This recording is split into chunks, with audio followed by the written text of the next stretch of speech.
La plupart d'entre nous se réfèrent à des méthodes de comparaison avec d'autres personnes dans le but d'encourager notre entourage. En dehors de la vie personnelle, comme par exemple des parents qui comparent les résultats scolaires de leurs enfants avec ceux du voisin, nous pouvons aussi retrouver cette situation dans la vie professionnelle avec un patron, des responsables d'équipe, voire même entre collègues. Prenons un exemple concret.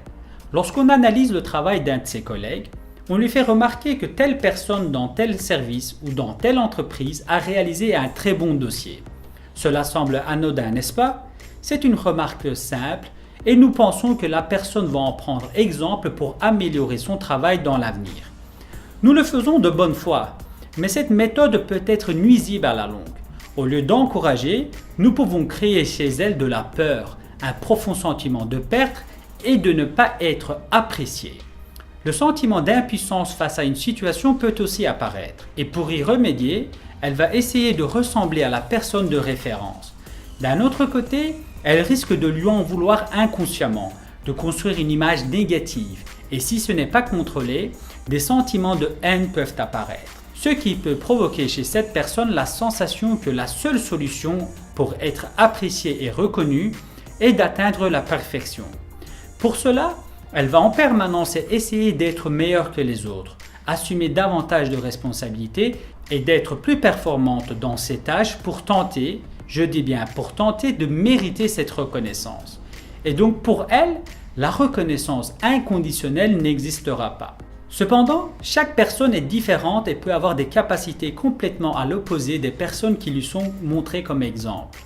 En comparant, on lui donne des objectifs qui sont généralement inatteignables et le pire dans tout cela, c'est qu'on pense que ce n'est pas grave, qu'elle fera des efforts pour être meilleure. Et même si le résultat final n'est pas parfait, elle aura sans doute progressé. Mais on ne se rend pas compte d'une chose, c'est que si elle n'arrive pas à faire suffisamment d'efforts ou atteindre un certain niveau de satisfaction personnelle et professionnelle, elle risque de perdre confiance en elle, d'avoir peur de faire des erreurs et au final, organiser sa vie par rapport aux attentes des autres. De notre côté, comme la personne n'est pas évaluée sur ses réelles compétences et capacités, nous avons tendance à la sous-estimer.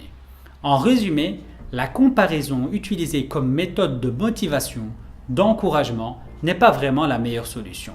Alors que faire? Il est nécessaire d'évaluer la personne en fonction de sa situation personnelle et professionnelle.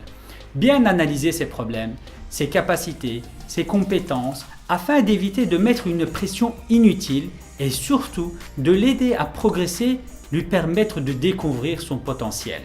Se focaliser sur un domaine qu'elle maîtrise et pour le reste, lui faire comprendre qu'elle peut s'améliorer, lui montrer notre confiance et qu'au final, l'important est de faire des efforts.